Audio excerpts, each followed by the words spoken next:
to order. I'd like to welcome you to the City of Warman's regular meeting of council for Monday, November 25th, 2019. We'll call this meeting to order. We'll start out asking for approval of the agenda. Motion, please. Councillor Beck. Yeah. So I'd like to make the motion to approve the November 25th, 2019 regular meeting of council agenda. Seconder. Councillor Shram. Questions? Any additions? All those in favor? Carried. Okay, motion for minutes. Councillor Peterson. I'd like to make a motion that the minutes from the November 12th, 2019 regular meeting of council and the November 18th, 2019 committee of the whole meeting be adopted as read. Seconder. Councillor Tooley. Any errors, omissions, anything else? Okay, all those in favor? Carried.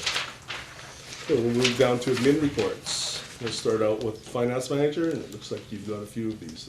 Yes, thank you. Attached is the finance manager report for September 30th regarding the quarterly financial report and also the capital project update for council's information. And notes are also attached. However, if there's any questions, I'll take them. There is a recommendation for council's consideration, which is to adopt the report. Okay, we'll start out with a motion. Councillor Shram. I move to adopt the September 30th, 2019 quarterly financial report as presented. Okay, seconder. Councillor Peterson. Okay, any questions from that one? Yes. Yeah, certainly with this year, no real questions, because obviously with this year, like we did discuss this rather robustly at our whole committee meeting and whatnot. But certainly with this year, I think everything has been explained and certainly answered to our satisfaction through that.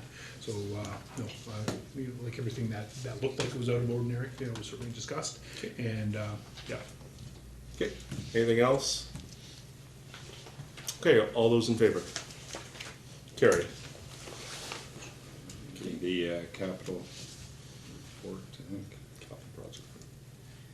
Okay, a motion for capital projects. Yes. Yes, I would like to make the motion to adopt the September 30th, 2019 capital project financial update as presented. Okay, seconder for that. Councillor Shram. Any questions on the council or on the financials? Okay, all those in favor? Carried. Move down to planning. Thank you. Manager of planning is not able to attend tonight, so he's asked me to present his report. And he has one item, which is zoning or bylaw number 2019-18 to rezone a property at Kenora. He's indicated an application has been received to subdivide 106 Kenora Street East. The owner would like to construct a second single-family dwelling on the property directly to the west of the current house. The current frontage of the property is 75 feet. The owner would like to subdivide the property into two 37.5-foot lots. Under the current R2 zoning, the minimum frontage on the single-family dwelling is 39 feet. If the property was rezoned to R2T, the minimum frontage for a single-family dwelling would be 34 feet. So rezoning this property would allow the owner to subdivide and construct another single-family dwelling, take advantage of the empty spot which currently exists, and the dwelling would still be required to meet all setbacks, etc. Planning and development does not see an issue from spot zoning this one property. Bylaw 2019-18 will be advertised in the local paper for 2 consecutive weeks. In addition, at council's request, a letter is being sent to the property owners living on the street as they requested the rezoning.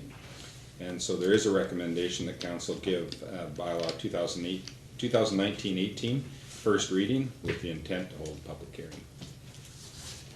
Okay, motion. Councillor Shram. I would like to move that the bylaw 2019-18 and bylaw to amend bylaw 2018-6, known as the zoning bylaw, be read for the first time. This amendment will rezone the property at 106 Kenora Street from R2 to R2T. This change would allow frontage minimum of the lots from 12 meters minimum to 10.363 meters minimum, allowing for the subdivision of the lots to add an additional single-family dwelling. I so move. Seconder? Councillor Jones, comments? Councillor Beck? Yeah, certainly one of the comments, to certainly bring forward is from the discussion that we had at the all committee meeting.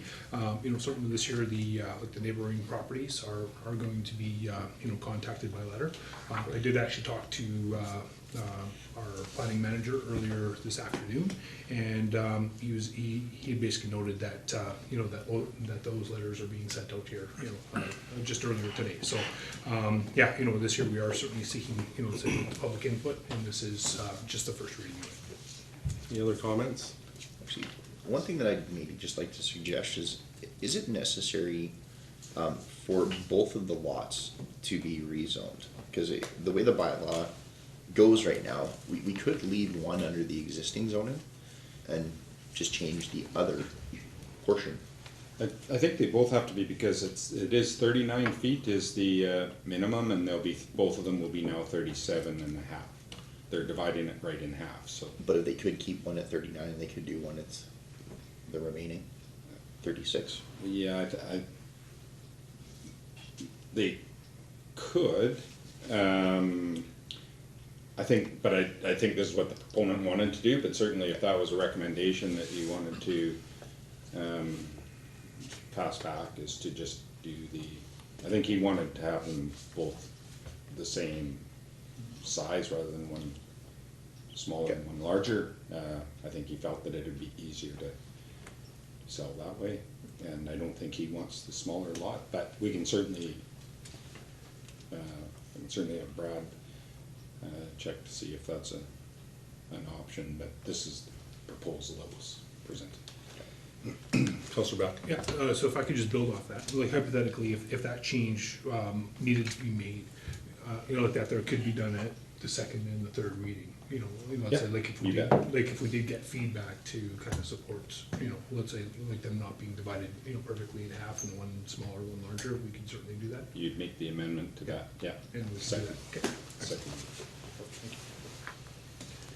And just one comment I have about this one. I do like that we're looking at some of this with infill, and we do have those larger lots that are out there, so it's a good chance for us to see the possibilities with the infill and beautifying the neighborhoods that are there. So I do like that we're at least looking at this, and then we'll have some public input from the people around there before this is passed.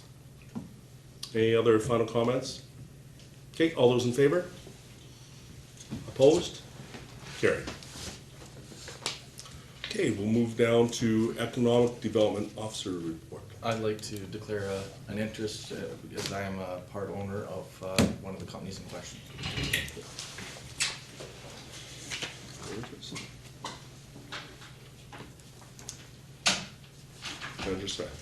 Thank you, Worship. The city is in the process of purchasing new banners for the flagpoles located on Central Street and along Centennial Boulevard. The city has received 3 quotes for the banner replacement. All 3 quotes are for double-sided 18-inch vinyl banners with wind slits. These are exactly the same as the banners that are being replaced. And we received the 3 quotes as follows. Imagine That was $210 per banner. Wow Factor Media was $118 per banner. And Tweak Design and Signs was $95 per banner. The intent is to purchase 14 banners. It's recommended that council approve the use of Tweak Design and Signs for the production of the banners at a rate of $95 per banner being the lowest bid on the product. Just a comment first before asking for a motion. You mentioned how much for the Imagine That, and it's the prices that are up there, the 210 and 188? Yeah. Okay, I thought I heard something. Yeah, this year I thought I heard 118. 118, Yeah. 118, Yeah. right. Oh, okay, sorry, yeah. It's 188. 210, 188, sorry. and tweak designs and that. Okay, ask for a motion. Councillor Beck? Yeah, so I'd like to make the motion to award Tweak Designs and Signs the contract to produce the flagpole banners at a rate of $95 per banner for the city of Warman. Seconder for that? Councillor Jones? Okay, comments? Yeah, Councillor Shram? this, the cost of the per banner is not, it's just the cost of the banner, not the cost of the branding for the banner, correct? Well, I guess. For the design of it? No, this is just for the banner. Just for the banner, because I asked it at council, at committee of the whole about branding, and that our branding need to be tweaked. And so I'm just asking, is that the cost of the branding or just the cost of the banner? This is the cost of the banner, I So understand. the branding is still to come separately then? I think they already have, I thought he had mentioned that he had that at the, Well, he said that it was branded, but I haven't seen any or heard of what the new branding was, so. okay. Cause I remember the question being asked, but I just never- did ask that, but he said it was, he brought it to this, the flagpole banner replacement, so I still haven't heard from him about that. So would you like pictures sent out of the possible Yeah, I banners? just of what the new banner looks like, and I had a similar question, so what will they look like before they're all printed Yeah. off, so. And, yeah, just to kind of speak that, like there again, like the second to last line here, where it says, these are exactly the same as the banners being replaced. My understanding is that's exactly the same quality, you know, that kind of thing, and Yes. whatnot. Right. But with this year, you know, to Councillor Shram's point, during our discussions on that, we were talking about making sure that the, you know, that our tagline, "Call it home," was certainly updated in the actual new design. Right? well, because the old banners did look like You just town, date it. yeah, they were dated. Yeah, yeah, because they have. Town with the past, city with the future. Yeah. That type of thing. So, any other comments with that? Okay, all those in favor? Carried. Yeah, I guess we'll have to.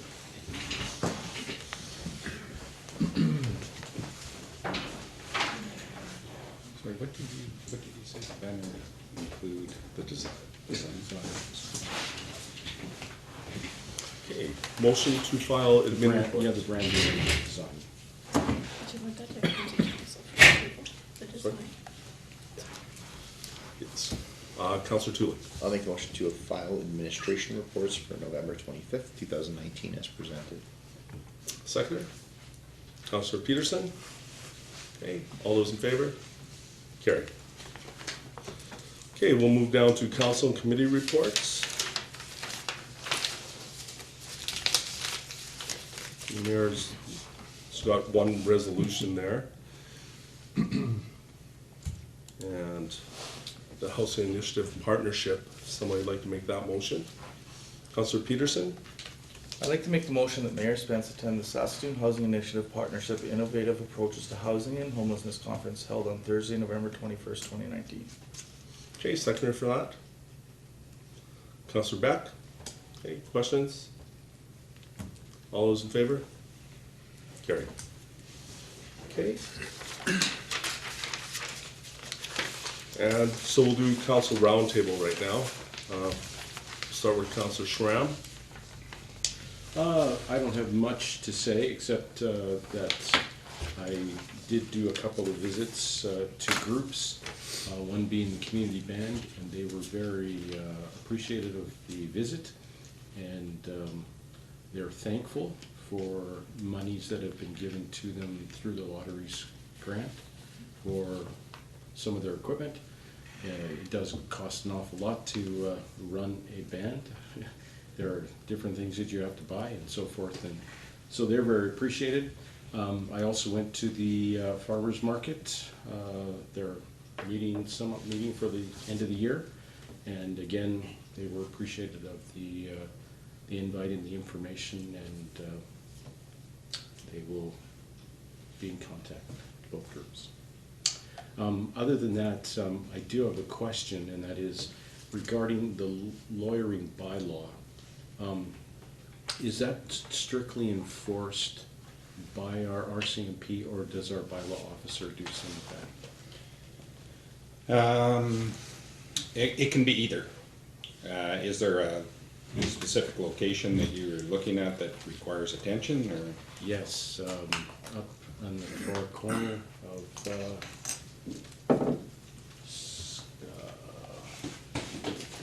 Is it in traffic?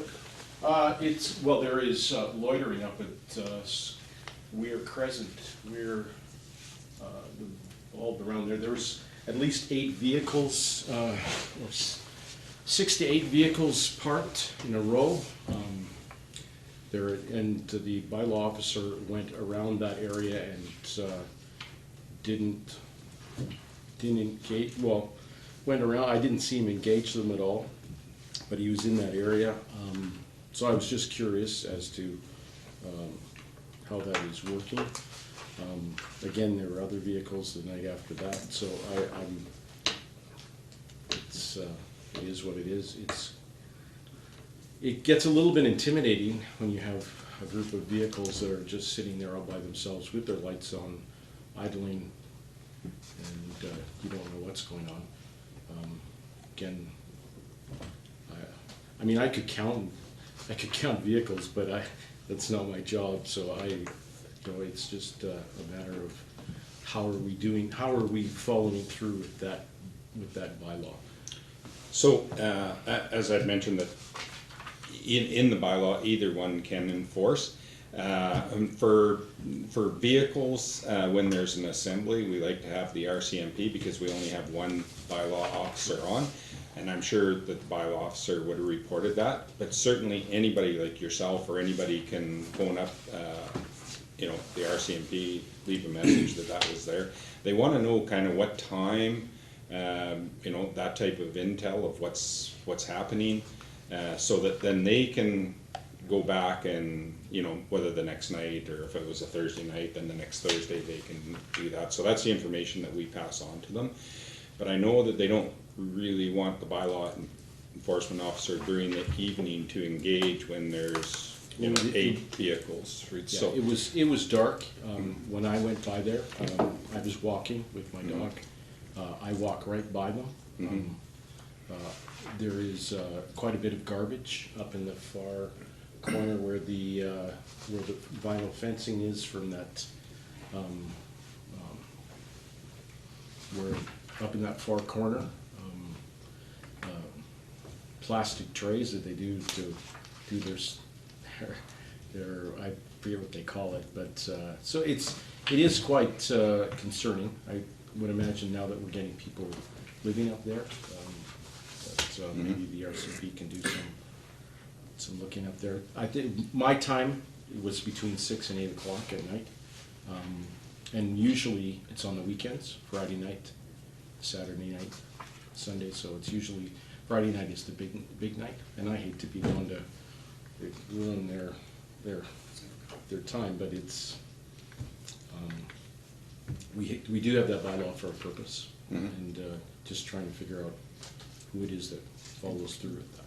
Yeah, I appreciate that information because it's a lot easier when we can pass it on to the RCMP. That's what they've asked us to do. So we've had in different areas, and it seems like we kind of just end up actually pushing them around here in areas. You recall in the south end of industrial, they were there, and they've been,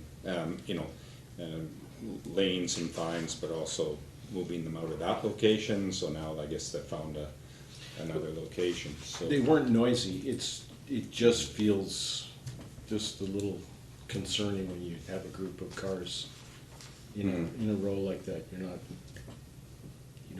not sure what's happening, and it's hard to approach just as an individual, and I would know that it would be hard for the bylaw officer too. So it's just a matter of making sure that we have that bylaw for a purpose.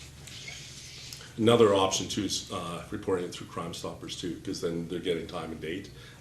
It's anonymous, so but that's if somebody asks you. That's another way that they can get it, so it's recorded.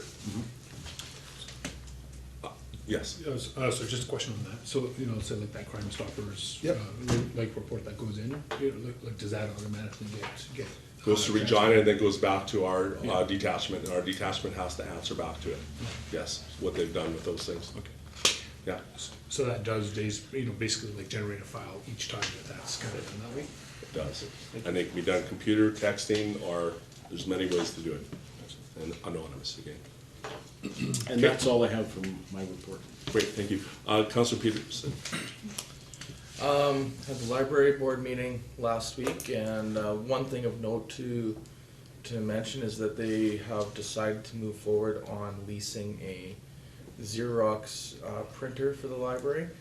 They felt that the money that they were spending on printing through the school's printer was better spent on leasing their own printer and then charging for copying and printing that patrons might need. So they feel that the savings alone, that there will be savings between the difference of what they've paid out and what they will pay out for the lease. And on top of that, they feel that they should recoup some additional monies for programming that through printing. And Just a question. Are they looking at a printer too that's gonna have scanning capacity? yes, that's my understanding, is that this one does have scanning, copying, printing. And is that scanning gonna be also open for the public as well? I don't know how they plan on running that, so. That part of it wasn't specifically brought in, Okay. but that's something I'll take to the Thank you. next library board meeting. And I got the rec advisory meeting on Wednesday night, so that's about it. Okay, thank you. Janelle, any report from school? Our Toasty Toast sock drive, we counted on Friday, and we ended up collecting a total of 1,167 pairs of socks. Wow, that's great. Yeah. Oh, excellent. That's Anything else? it, yeah. That's it for now? Okay, thank you. I guess last Tuesday, I traveled to Regina for the, to attend the SAMA meeting as part of, let's see here, as the Urban Advisory Committee representation for SUMA. Not a lot to report back, other than there's some proposed legislative changes that are moving forward that are going to be addressing a couple of different spots that I guess have been sort of problematic with the legislation. One of which is giving the ability to create a provincial registrar for assessment appeals, sort of across the province, that would sort of receive the appeals instead of at the administration level. So that's an option that's going to be coming out of that. Outside of that, I do see there's a motion in the package here for Councillor Philipchuck and I, so I'm not going to speak to that right now. That's all I got. I have nothing to report since last week. Yes, so myself and Sarah Mann, we attended the the Saskatchewan Waste Reduction meeting held in Melbourne. So for this year, we have our notes basically combined and whatnot. You'll be seeing those in the next, like either all committee package or else like the next council package. I'll forward that off to Don and certainly send that through. So certainly from that there was certainly some really good discussion. There were two presentations that were specifically about landfills and let's say operating and that kind of thing. So they weren't applicable to us, but the rest of the the presentations were actually quite good to see. So you'll see that information coming forward. The Warman Community Association, they basically had a successful craft and bake sale. So yeah, this year I think that they raised just over $10,000 from the craft and bake sale held here just over the past weekend. So that worked out quite well for them. Coming up, I do have the SUMA board meeting in Regina for December 4th and 5th, so I'll be gone for that. And there's also a medical, strategic planning meeting being held in Saskatoon tomorrow. So I'm sitting in on behalf of President Barnhart for SUMA, and we'll certainly be at that and certainly bring forward some of the medical issues that we've been having here, as we'll see in the correspondence letters coming up. Absolutely. And that's all that I have to report at this time. Thank you. Good. And it's been quiet the last 2 weeks since our last council meeting. I haven't had anything, so. We do have a motion for myself and Councillor Tooley. If anybody wants to make that motion. Councillor Beck? Yep, I'd like to make the motion for Councillor Tooley and Councillor Philipchuck to attend the MLDP training courses on Saturday, February 1st, 2020 in Regina, Saskatchewan. Seconder? Councillor Peterson? Any questions with that? Okay, all those in favor? Carried. Okay, we'll move down to correspondence. There's quite a few different things there. And I think what we'll do is we'll make a motion first, and then I think we'll discuss it. So start out with a motion. Councillor Shram. I would like to move that the correspondence as follows. A letter from the Minister responsible for rural and remote health, Warren Keating. RCMP media release for November 11th to 18th, 2019. Saskatoon Freeway Functional Planning Study, Information Sessions Invitation, and the Saskatoon and Region Home Builders Association Growth and Development 2020 invite have been received by Council on November 25th, 2019, and are to be filed as read. I so move. Second. Councillor Jones. Okay, discussion. There's quite a bit there if anybody wants to talk about any of the different ones there. So, yes. I'd like to talk about Minister Keating's response. Maybe if I could, I'll just give a quick overview of what the letter's about, so that, but the letter's response to Mayor Spence's letter regarding the ambulance service and response times. The Minister has advised the government is committed to providing all Saskatchewan patients with timely access to emergency medical services across Saskatchewan. And also it indicates that Rod McKenzie, the SHA Executive Director for Provincial Programs and Community Care, has been in contact with Her Worship to discuss the concerns brought forward in the letter. And given that the SHA's responsibility for EMS, the Minister is encouraging us to continue working with Mr. McKenzie, as he is in the best position to address our concerns. And that's just a bit about what the letter is about. Okay. Sorry. Comments? No, that's good. I thank you for the overview. I contend that Minister Keating's response does not address any of our concerns at all. It just is fluff and blowing it off. It's you So had a what would you like to child. see? What? So what would you like to see?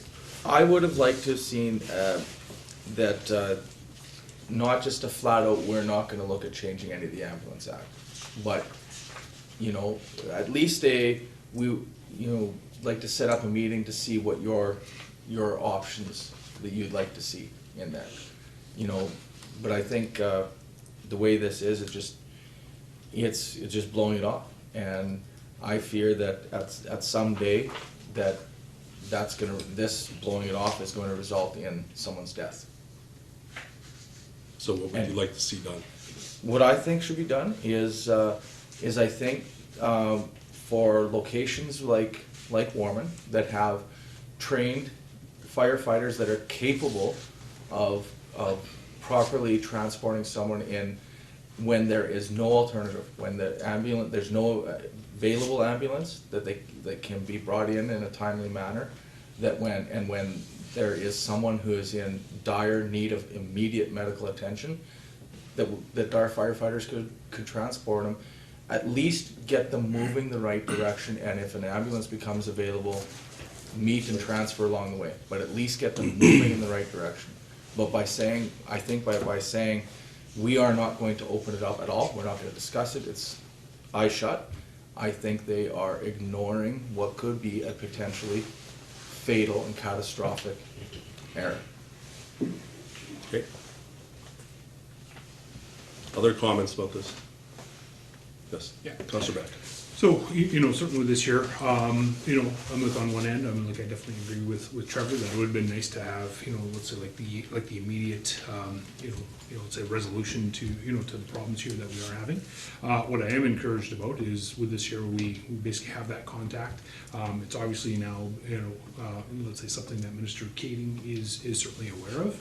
And, you know, hopefully with this year, we can certainly come, you know, it certainly gives us like a contact to actually, you know, let's say approach, make sure that they fully understand our position. And, yeah, hopefully with this year, they'll understand the gap in service that we are actually receiving and certainly work to address that.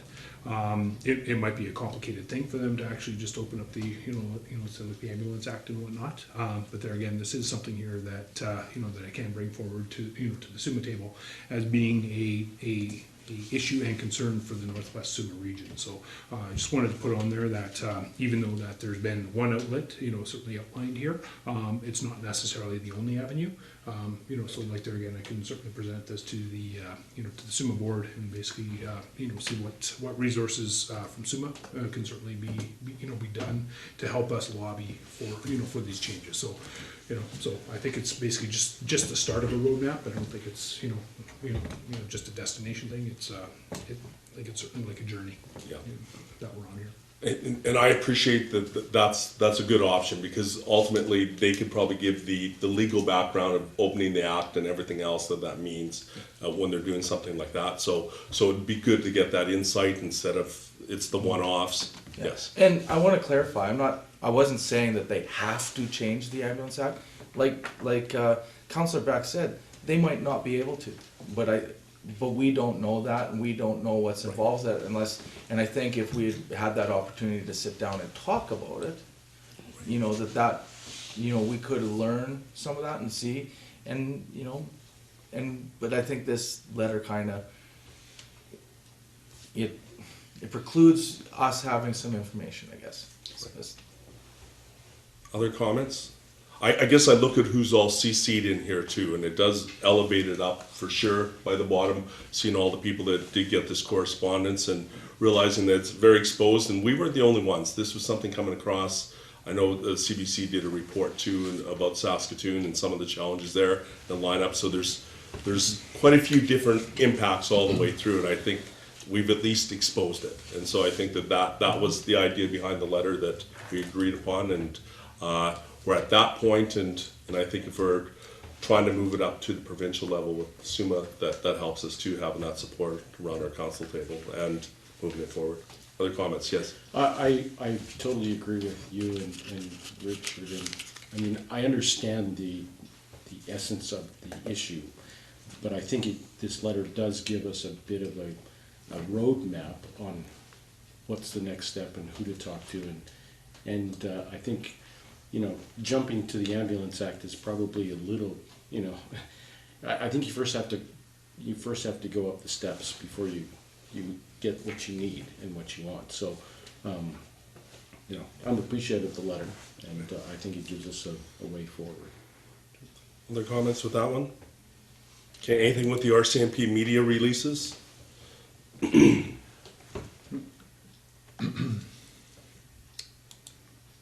And the letter of invitation. Yeah, just for everybody's information, Saskatchewan Freeway Functional Planning Study. Information session is November 26th, 4 to 8 at the Saskatoon Inn, and November 27th, 4 to 8 at the Anchor Eyes Soccer Center. I have a question with this. Do we need a motion for us to go from this? I think Because it's an invitation, and right. I guess it's left in limbo land if we don't have somewhat of those who are interested giving, a motion to go.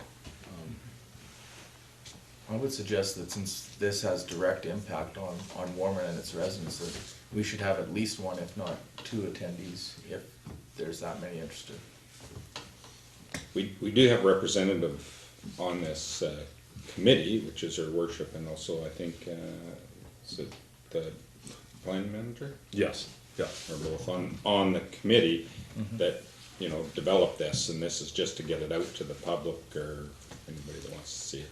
I think the spirit of, Mayor Spence mentioned last time, her worship mentioned that if any of us want to go, it's sort of on our own, if it's because they do have people that are there. I hear what you're saying, though. If you want to make a motion to do it, then I mean, that can be decided. Yeah, I'll make a motion for any councillor that would want to go, that they would be free to do, they would, what's the word I'm? Recognized. Recognized to go. Okay. A seconder for that? Councillor Beck? Okay, any discussion with that? Okay, all those in favor? Okay, carried. Okay, we'll move down to the home builder. By the way, I ended up getting they sent it as a complimentary ticket, so I don't know if it's, it was said a $75 charge or something on there, but I just got an email today that was complimentary. But if I get a motion to go, Well, there you go. I'm looking for a motion. Yes, Councillor Peterson. I'd like to make the motion for Councillor Philipchuck to attend the Saskatoon and Region Home Builders Association release and presentations of the Development Market Outlook for 2020 on Tuesday, December 3rd, 2019. Seconder for that. Councillor Shram. Questions for that? And again, I know more of us usually go, but it just turned out how it turned out with the senior supper being on the other night and how it played out. So I would appreciate any information that you can bring back Absolutely. from these presentations, because, I don't know, it's in my wheelhouse, so Yes. so I would appreciate that information. Because it would affect, the Saskatoon region affects us as well, so having that information would be beneficial. absolutely, and it's one that I always look because they are forecasting, which means that they're trying to a little bit of predicting the future, and they have the developers that are there that are going to invest with that. So I'm looking forward to the evening for sure, and I will bring back information. Any more questions, comments? All those in favor? Carried. Okay. We can move down to accounts. Motion for accounts. Councillor Shram. I move to approve the city accounts as presented by checks numbered 21390 to 21575 for the total amount of $739,412.33, and the payroll vouchers numbered 9863 to 9929 in the amount of $92,346.80 on November 25th, 2019. I so move. Seconder. Councillor Tooley. Any questions? Okay, all those in favor? Carried. And the motion to adjourn. Councillor Jones and Councillor Tooley. Any questions? All those in favor?